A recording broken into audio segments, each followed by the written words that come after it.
से प्रधानमंत्री नरेंद्र मोदी का जापान दौरा रहने वाला है, तो 15वें जापान भारत वार्षिक शिखर सम्मेलन में वो शामिल होने के लिए पहुंचेंगे। 2 दिनों के दौरे पर जाएंगे जापान। 29-30 अगस्त को जापान में रहेंगे पीएम, तो उसके बाद 31 अगस्त से 1 सितंबर चीन का दौरा करेंगे प्रधानमंत्री। राष्ट्रपति शी जिनपिंग से भी मुलाकात करेंगे।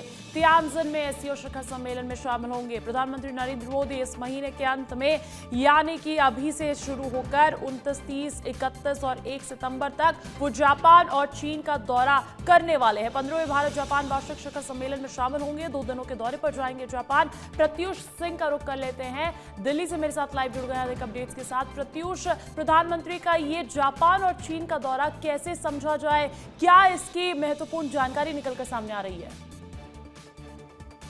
अंजलि, साफ समझिए कि ट्रंप के टैरिफ वार के बीच प्रधानमंत्री मोदी जो है वो चीन जा रहे हैं और फिर जापान जा रहे हैं। प्रधानमंत्री मोदी 2 दिवसीय दौरे पर जापान जा रहे हैं।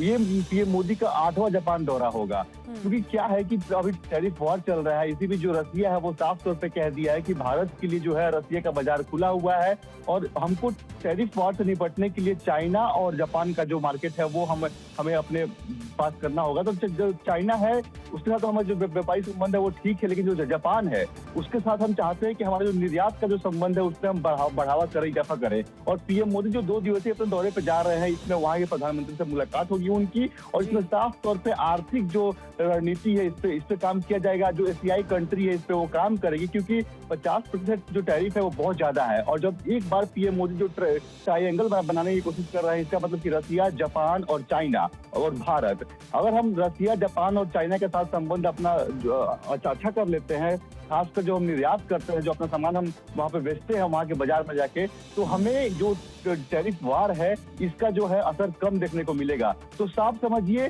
कि अगर अमेरिका की तरफ टैरिफ वार छिड़ रहा है भारत के साथ, इवन पूरे देश के साथ, पूरे विश्व में ये कर रहा है, वही अगर भारत ट्रायंगल बनाने की कोशिश कर रहा है जापान, रसिया और फिर चाइना के साथ, तो समझिए कि ये पीएम मोदी की सबसे बड़ी कूटनीतिक जीत होगी अगर जापान के साथ हमारी जो निर्यात करने की। एक तरफ कल से भारत पर अमेरिका का 50% टैरिफ जारी हो जाना, लागू हो जाना, और दूसरी तरफ चीन और जापान के साथ अब 1-to-1 चर्चा करते हुए प्रधानमंत्री जब नजर आएंगे, तो माना यही जा रहा है कि कोई बहुत बड़ी डील यहाँ पर निकलकर साबित तो हो सकती है, सामने आ सकती है भारत और जापान और चाइना की। बहुत बहुत शुक्रिया तमाम जानकारी देने के लिए प्रत्युषा।